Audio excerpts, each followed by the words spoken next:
إن الحمد لله نحمده ونستعينه ونستغفره ونعوذ بالله من شرور أنفسنا ومن سيئات أعمالنا. من يهده الله فلا مضل له ومن يضلل فلا هادي له. أشهد أن لا إله إلا الله وحده لا شريك له وأشهد أن محمدا عبده ورسوله. يا أيها الذين آمنوا اتقوا الله حق تقاته ولا تموتن إلا وأنتم مسلمون. يا أيها الناس اتقوا ربكم الذي خلقكم من نفس واحدة وخلق منها زوجها وبث منهما رجالا كثيرا ونساء واتقوا الله الذي تساءلون به والأرحام إن الله كان عليكم رقيبا. يا أيها الذين آمنوا اتقوا الله وقولوا قولا سديدا يصلح لكم أعمالكم ويغفر لكم ذنوبكم ومن يطع الله ورسوله فقد فاز فوزا عظيما. أما بعد فإن أصدق الكلام كلام الله وخير الهدي هدي محمد صلى الله عليه وسلم وشر الأمور محدثاتها وكل محدثة بدعة وكل بدعة ضلالة وكل ضلالة في النار. أعوذ بالله من الشيطان الرجيم. بسم الله الرحمن الرحيم. يا أيها الذين آمنوا إذا قمتم إلى الصلاة فاغسلوا وجوهكم وأيديكم إلى المرافق وامسحوا برؤوسكم وأرجلكم إلى الكعبين. تقریباً 1.5 ماہ پہلے جو ہمارا یہ پروگرام تھا اس میں آپ کے سامنے نواقض الوضوء، وہ کام جن کی وجہ سے ایک آدمی بے وضو شمار کیا جاتا ہے، وہ ذکر کیے گئے تھے تفصیل کے ساتھ اور دلائل کے ساتھ. انسان سو جائے، اس کی عقل زائل ہو جائے، سونے سے اس کا وضو ٹوٹ جاتا ہے. اونٹ کا گوشت کھا لے، اس کا وضو ختم ہو جاتا ہے. شرمگاہ کو ہاتھ لگ جائے، اس کو اس مسئلے کو تفصیل کے ساتھ ذکر کیا تھا کن حالات میں، تو انسان کا وضو ٹوٹ جاتا ہے. انسان کی جو جسم سے گندگی کا اخراج ہوتا ہے، بال و براز کا، جو اس کی شرمگاہ سے، اس سے اس کا وضو ٹوٹ جاتا ہے. ہوا خارج ہونے سے انسان کا وضو ٹوٹ جاتا ہے.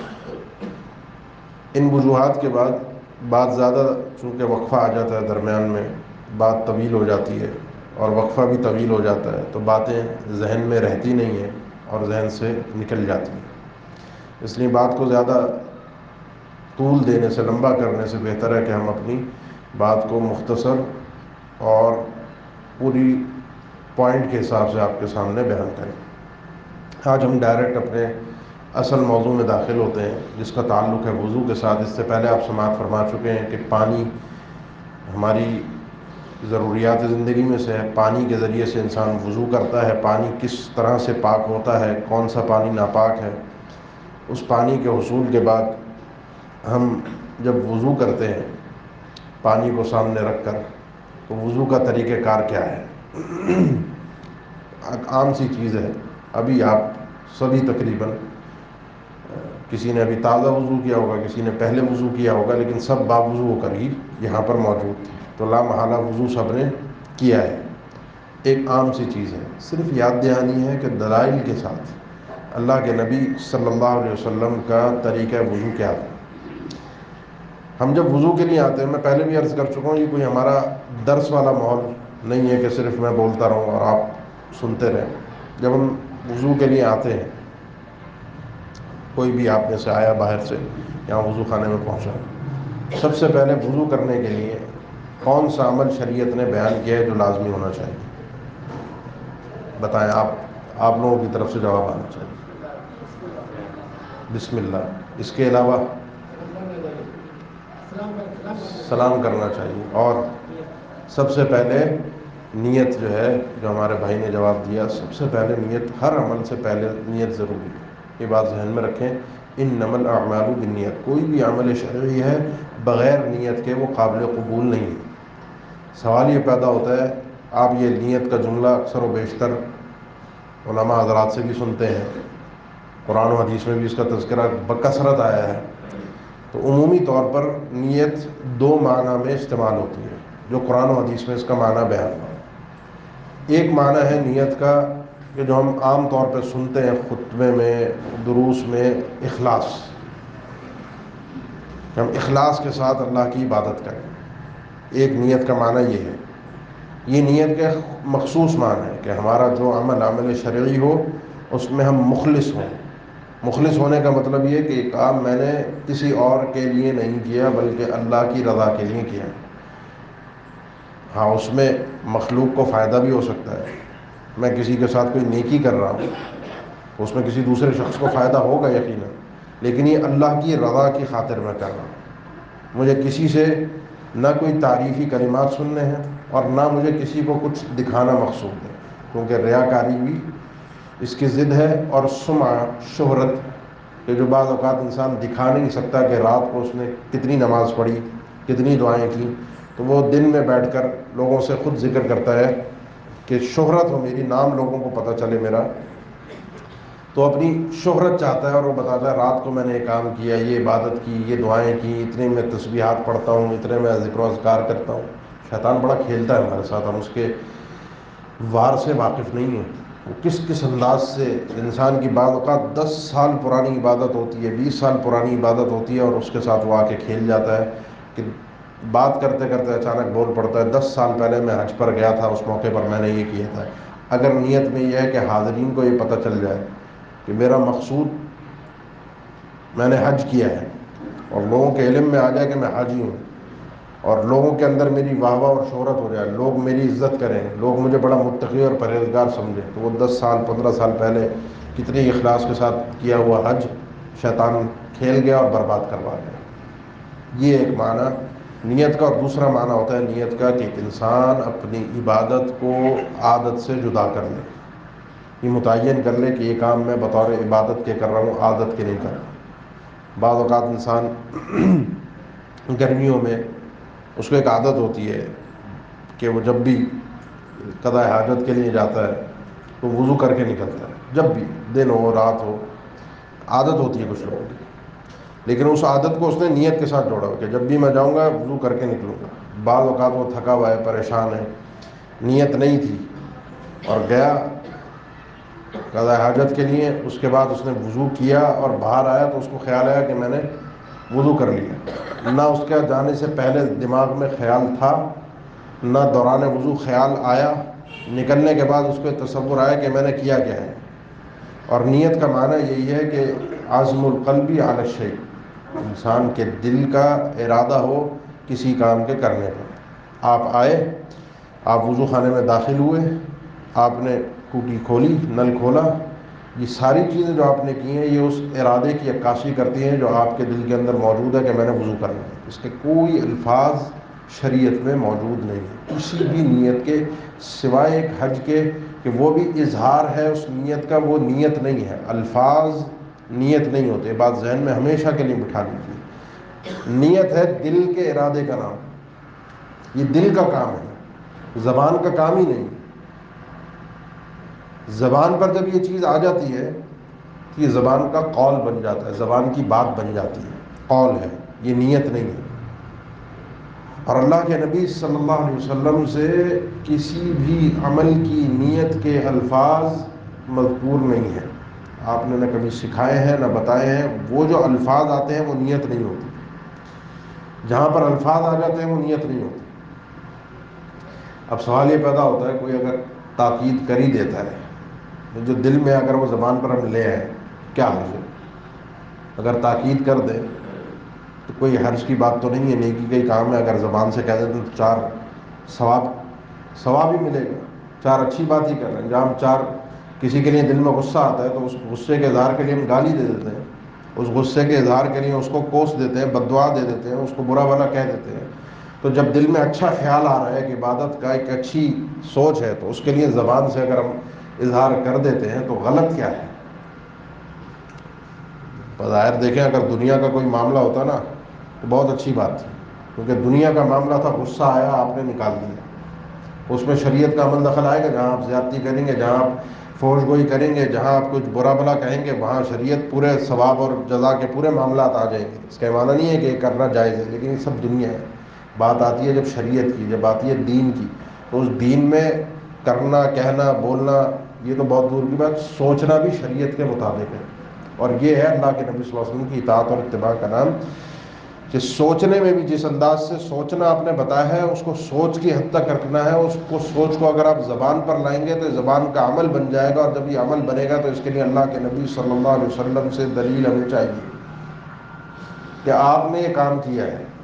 آپ نے بتایا ہے کہ ہم وضو کر رہے ہیں، اپنی زبان سے ہم ادا کریں. آپ نے ہمیں بتایا ہو کہ ہم نماز کے لیے کھڑے ہوں تو ہم یہ کہیں، نیت کریں 3 رکعت نماز مغرب کی میں نیت کرتا ہوں امام کے پیچھے واسطے اللہ کے، منہ میرا کعبہ کی طرف. یہ اللہ کے نبی صلی اللہ علیہ وسلم سے کہیں بھی یہ الفاظ نہیں، کوئی بھی الفاظ کسی بھی موقع پر نیت کے لیے اگر مذکور ہوں تو ہم پڑھیں. اگر نہیں ہے تو سوال پھر آپ اگلا بھی کر سکتے ہیں کہ منع بھی کہیں نہیں ہے. اگر پڑھ لیتے ہیں تو منع بھی کہیں نہیں ہے. تو بھائی بات یہ ہے، یہی نام ہے بدعت کا. بدعت سے منع نہیں کیا جاتا ایک ایک کر کے، یہ بدعت ہے اس سے بچ جاؤ. آپ نے ایک ہی جملے میں کہہ دیا کل بدعت ضلالہ. بدعت ہوتی دین کے معاملے میں، بدعت ہوتی شریعت میں ہے، اس کا تعلق ہی عبادت سے ہوتا ہے. اس کو کرتا ہی انسان ثواب کی نیت سے ہے. جب اس نیت سے انسان یہ سب کچھ کر رہا ہوتا ہے تو اس کے ذہن میں ایک یہ بات آنی چاہیے کہ کیا یہ کام اللہ کے نبی صلی اللہ علیہ وسلم نے کیا تھا، اپنے صحابہ کو سکھایا تھا، اپنے شاگردوں کو آپ نے تعلیم دی تھی کہ اپنی نیت کی تاکید اپنی زبان سے کر لو، بہتر ہے، افضل ہے، ہونی چاہیے، پختہ ہونی چاہیے. جب آپ صلی اللہ علیہ وسلم نے کوئی تاکید نہیں کی، کوئی اظہار نہیں فرمایا، کوئی تعلیم نہیں دی، ان کی بھی زبان تھی، وہ بھی کہہ سکتے تھے، وہ بھی پوچھ سکتے تھے، وہ بھی سوال کر سکتے تھے، لیکن آپ صلی اللہ علیہ وسلم نے اس موقع پر زبان کے استعمال کی تعلیم نہیں دی، باوجود اس کے کہ زبان موجود تھی، کوئی رکاوٹ نہیں تھی، ثواب کا اصول وہ بھی چاہتے تھے. ان لوگوں نے جب یہ کام نہیں کیا، صحابہ اکرام نے، آپ صلی اللہ علیہ وسلم نے، اب میرا اس کام کو سر انجام دینا، وہ کسی بھی نوعیت میں کسی بھی شکل میں ہو، وہ جائز نہیں ہوگا، کیونکہ اب اس کا تعلق عبادت کے ساتھ ہے، عام دنیا کے معاملات کے ساتھ نہیں. دنیا کے معاملات میں آپ شام کو چائے پیتے ہیں، آپ کے گھر میں کھانے میں صبح کو دوپہر کو چاول بنتے ہیں، رات کو روٹی بنتی ہے، کوئی روٹی پہلے کھائے کوئی چاول پہلے کھائے، اس کا دین سے کوئی تعلق نہیں ہے. اب آپ پوچھیں اس کا منع دکھاؤ، اس کا ثبوت دکھاؤ، دین سے اس کا کوئی تعلق ہے ہی نہیں. آپ کوئی بھی کام کر رہے ہیں، آپ اس میں نیت نہیں کرتے کہ یہ کام کرنے پہ مجھے ثواب ملے گا، یہ دین کا حصہ ہے، شریعت ہے، یہ عبادت ہے. دنیا کو الگ رکھیے، دین کو الگ رکھیے. دین میں کرنے کے لیے، قدم اٹھانے کے لیے، بولنے کے لیے، سوچنے کے لیے دلیل چاہیے ہوتی ہے. دلیل ہے تو وہ کام ہوگا، دلیل نہیں ہے تو وہاں رک جائیے. اپنی عادت کو عبادت سے جدا کر لیجئے. پھر بعض اوقات نیت عبادت کو عبادت سے بھی جدا کرتی ہے. نیت عبادت کو عبادت سے جدا کرتی ہے. کس طریقے سے؟ اس طریقے سے کہ آپ اگر سفر میں ہیں، آپ بیمار ہیں اور ظہر اور عصر کی نماز جمع کر رہے ہیں، شریعت نے رخصت دی آپ کو، تو ان دونوں نمازوں کے اندر فرق صرف اور صرف نیت کے ذریعے سے ممکن ہے. یا پہلے جو آپ نے پڑھی وہ ظہر تھی، جو بعد میں آپ پڑھ رہے ہیں وہ عصر ہے. یا آپ وقت کے حساب سے تفریق کر سکتے ہیں کہ جو زوال کے بعد پڑھی جا رہی ہے وہ ظہر ہے، اور جو سورج کا سایہ، ہر چیز کا سایہ ایک مثل ہونے کے بعد پڑھی جا رہی ہے وہ عصر ہے. اس کے علاوہ ظہر اور عصر میں کوئی فرق نہیں ہے سوائے نیت کے. یہ ظہر ہے اور یہ عصر. یہ نیت کے معنی ہے جو اہل علم نے ذکر کیے. آپ وضو کے لیے آئیں گے، پہلے شرعی طور پر آپ کے دماغ میں سوچ ہونی چاہیے یہ میں عبادت کے لیے وضو کر رہا ہوں، نماز کے لیے کر رہا ہوں، قرآن کے لیے کر رہا ہوں. یہ مطلق نیت. پھر اس نیت کے ساتھ آپ ایک نماز، 2 نمازیں، نماز جنازہ، طواف، آپ قرآن مجید کی تلاوت، ہاتھ لگانا، کوئی وہ کام جس کے لیے وضو کو بیان کیا گیا ہے، چاہے مستحب طور پہ چاہے فرض طور پہ، وہ آپ ہر کام ایک ہی وضو سے کر سکتے ہیں. کوئی اس میں مانعت نہیں ہے کہ ہر دفعہ آپ نیا وضو کریں گے. ہر نماز کے لیے آپ نے علیحدہ سے نیا وضو کرنا ہے. کوئی شریعت نے اس کو لازمی قرار دیا. ہاں، اللہ کے نبی صلی اللہ علیہ وسلم کا معمول تھا کہ آپ صلی اللہ علیہ وسلم ہر نماز کے لیے وضو کر لیا کرتے تھے، چاہے باوضو کیوں نہ ہو.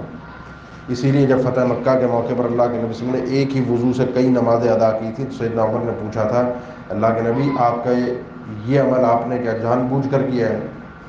آپ نے فرمایا ہاں عمدن صنعت یا عمر، میں نے جان بوجھ کے کام کیا ہے، تاکہ امت کو پتہ چلے کہ ہر نماز کے لیے وضو کرنا وضو ہوتے ہوئے بھی ضروری نہیں ہے، لیکن کر لینا افضل ہے.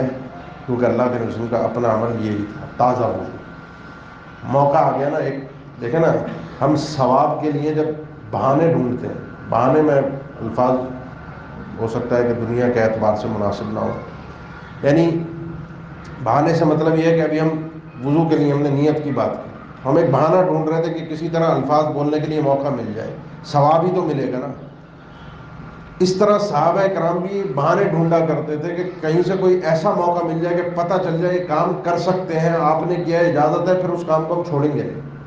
پتہ چل گیا نا کہ ثواب ہی چاہیے نا، وہ چاہے نیت کے الفاظ بول کر لے یا پورا وضو کر کے لے۔ اگر ہمارا مقصود اللہ کی رضا ہے، ہمارا مقصد اگر ثواب ہے، تو اللہ کے نبی صلی اللہ علیہ وسلم نے راہ دکھا دی کہ وضو ہوتے ہوئے بھی وضو کر لیا جائے دوبارہ، اور اس کے لیے فضائل میں کچھ روایات بھی موجود ہے۔ یہ اسراف نہیں ہے، وضو میں اسراف سے جو آپ صلی اللہ علیہ وسلم نے منع فرمایا، اس کی علیحدہ سے ایک تعلیم ہے۔ پانی کے ضیاع سے آپ نے روکا ہے، پانی ضائع نہ کیا جائے، اس کی علیحدہ سے ایک تعلیم ہے۔ لیکن وضو کے بعد ایک نماز آپ نے فرض ابھی مغرب پڑھ لی، آپ کا عشاء تک وضو ہے، آپ دوبارہ وضو، موقع آ گیا، ایک بہانہ مل گیا، اب آپ کر لیجیے، نہیں کرنا چاہتے نہیں کیجیے، آپ کا وضو ہے، کوئی حرج نہیں، لیکن کریں گے تو اب یہاں شریعت نے اجازت دے دی، موقع مناسبت کے ساتھ موجود ہے۔ یہ ہے نیت، اس لیے پہلے نیت انسان کی ہونی ضروری ہے، اس کے بعد اس نیت کے بعد وضو کرے گا، اس وضو سے کچھ بھی کر سکتا ہے، چاہے اس نے مغرب کی نیت سے وضو کیا، ابھی ہم نے مغرب پڑھی، مغرب کی نیت سے آپ نے وضو کیا ہے، اب آپ اس مغرب کے بعد اس کی سنتیں بھی پڑھ سکتے ہیں، دیگر نوافل بھی پڑھ سکتے ہیں، کوئی جنازہ آ جائے وہ بھی پڑھ سکتے ہیں، قرآن مجید ہاتھ میں لے سکتے ہیں، عشاء تک آپ مسجد میں بیٹھے ہیں باوضو ہیں، آپ عشاء بھی اس وضو سے پڑھ سکتے ہیں۔ لہذا اس میں یہ تحدید نہیں ہے کہ ایک نماز کے وضو سے دوسری نماز کو یا دوسری کسی عبادت کو اس وضو سے ادا نہیں کیا جاتا۔ یہ تفصیل میں اس لیے کر رہا ہوں کہ کچھ پرانے علماء کی طرف سے تحدیدات آئی ہیں کہ جس نیت کے ساتھ جو کام کیا جائے وہ اسی کام کے لیے، جس وضو کو جس نماز کے لیے جس نیت کے ساتھ کیا جائے اس سے وہی نماز ہوگی، اور اس کے بعد دوسری نماز، یہ بعض کا کہنا ہے۔ آگے تیمم کی جب ہم بات کریں گے تو تیمم میں یہ اختلاف بڑا شدید ہوگا، اس کو پھر وہاں پر میں تفصیل سے آپ کے سامنے ذکر کروں گا کہ تیمم کے لیے تو بڑی ایک کافی دلائل کے ساتھ، مضبوط دلائل کے ساتھ لوگوں نے، اہل علم نے گفتگو کی ہے۔ یہ ہے نیت۔ اس نیت کے بعد اب میں، ٹائم ہمارا جو ایک طے ہے کہ ہم نے 20 سے 25 منٹ گفتگو کرنی ہے، اس میں سے میرا خیال ہے 15 منٹ ہو چکے ہیں۔ اب میں سردن چند چیزیں ذکر کر دیتا ہوں، ان کی اس طرح جیسے ایک ایک چیز کی تفصیل ہوتی ہے تھوڑی بہت وضاحت سمجھانے کے لیے، وہ انشاءاللہ آئندہ کے پروگرام میں انشاءاللہ اس کو تفصیل سے ذکر کرتے ہیں۔ وضو میں جو فرائض ہیں، جو سنتیں ہیں، جو بھی چیزیں ہیں وہ اہل علم نے ذکر کی ہیں، اور اس کی وجہ صرف یہ ہوتی ہے بیان کرنے کی کہ آپ کے ذہن میں صرف یہ رہے، یہ چیز اگر میں نے نہیں کی تو میرا وضو نہیں ہوگا، اور یہ چیز اگر مجھ سے رہ گئی تو وضو ہو جائے گا۔ رہ گئی اور میں نے چھوڑنی ہے، ان دو چیزوں میں فرق ہے۔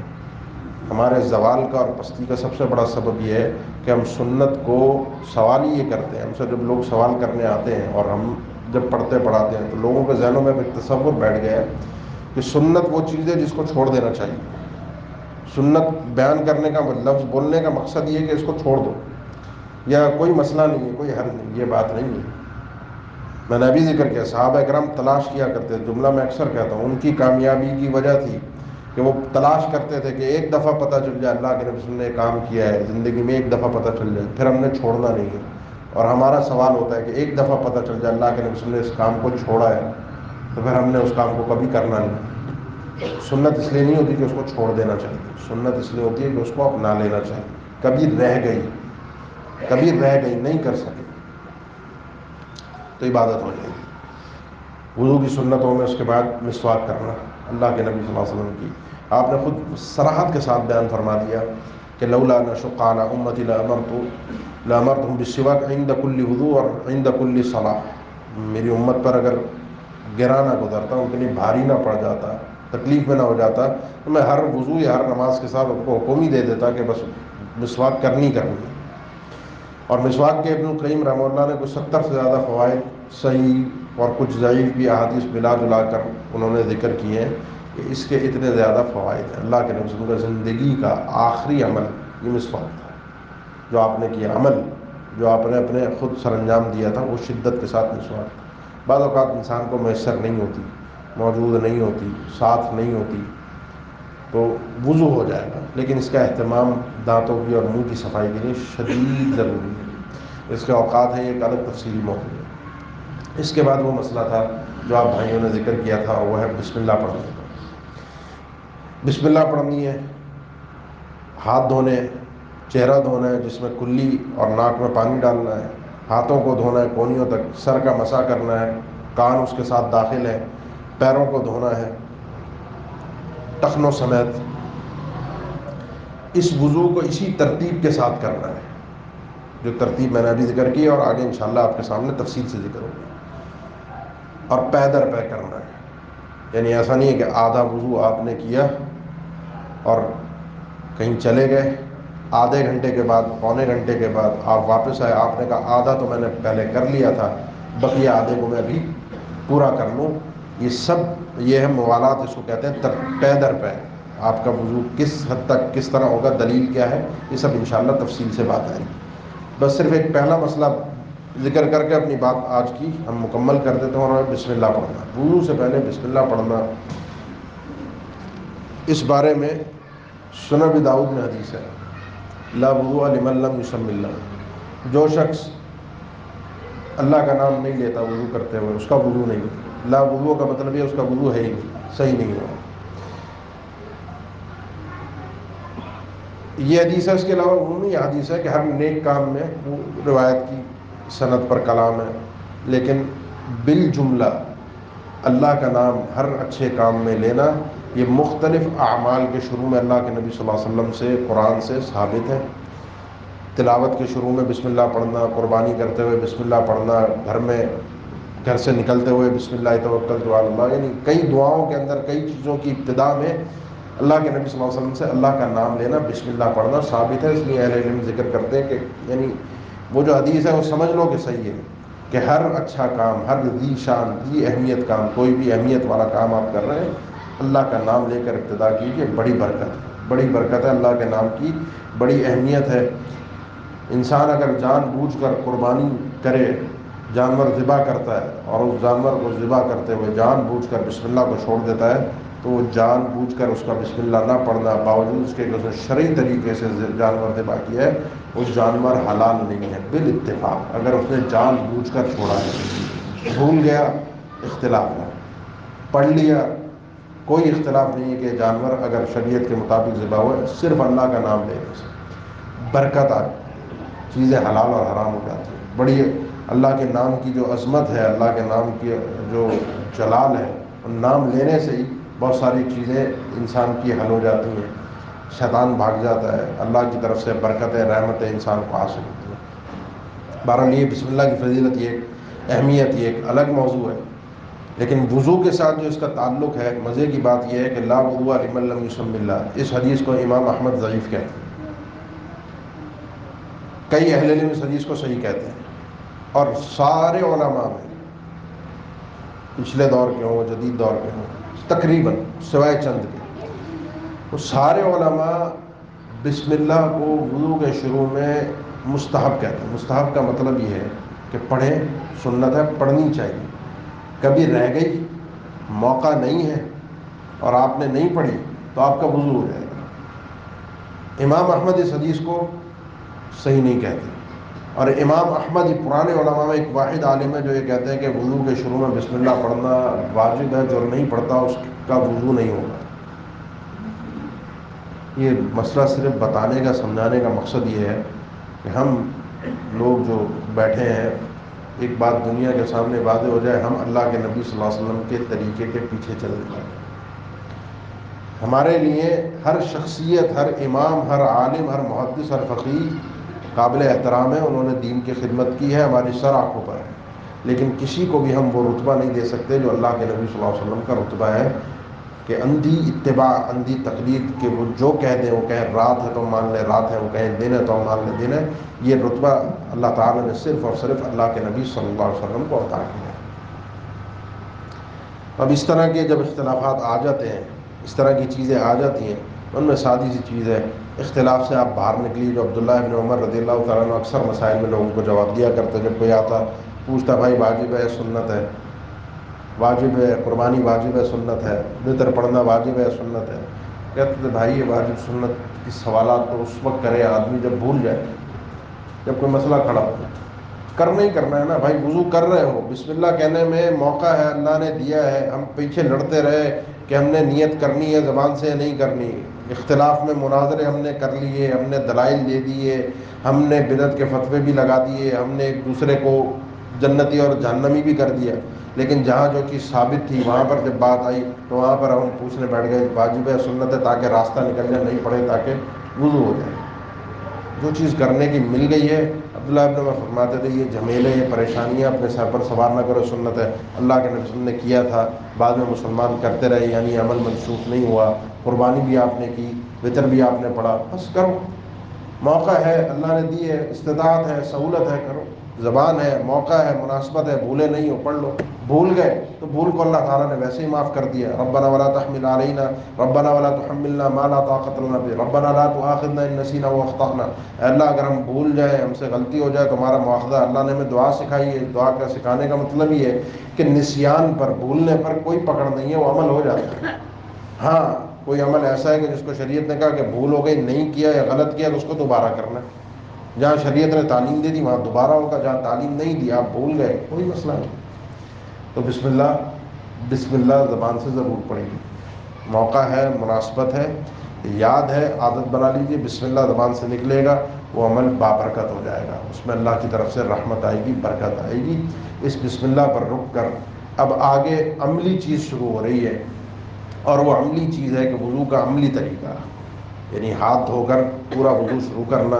اس میں قرآن مجید کی آیت، جو آیت نمبر 9 سورہ مائدہ کی، میں نے نماز میں بھی تلاوت کی تھی اور اس کا کچھ حصہ درس کے شروع میں بھی پڑھا تھا، یا ایھا الذین آمنوا اذا قمتم الی الصلاۃ، بنیاد ہے وضو کے اندر، اس میں پورا ہی وضو ذکر ہے، اس میں کوئی ایسا نہیں ہے کہ وضو کے فرائض یہاں پر ہیں اور سنت اللہ کے رسول نے بیان کیے ہیں، اسی میں الحمدللہ پورا وضو ہے، سنت بھی فرض بھی جو بھی کہہ لیں وہ اسی میں ہے۔ اور اللہ کے رسول سے جو وضو کا تفصیلی طریقہ کار منقول ہے، جو عثمان رضی اللہ تعالیٰ عنہ نے کر کے دکھایا تھا لوگوں کے سامنے، جس کو بیان کرنے والے ان کے شاگرد، ان کے غلام حمران تھے، انہوں نے تفصیل سے وہ طریقہ ذکر کیا تھا، عملی طریقہ وہ انشاءاللہ اگلی مجلس میں آپ کے سامنے تفصیل سے بیان کیا جائے گا۔ اللہ تعالیٰ ہمیں دین کو سمجھنے کی اور عمل کرنے کی توفیق دے۔ اقول قولی ھذا واستغفر اللہ لی ولکم وآخر دعوانا الحمد للہ رب العالمین۔ اس ویڈیو کو زیادہ سے زیادہ شیئر کیجیے اور ہمارے چینل سبحانی مسجد لیاری کو سبسکرائب کیجیے اور صدقہ جاریہ کے مستحق بنیے۔ جزاکم اللہ خیرا کثیرا فی الدنیا والآخرہ۔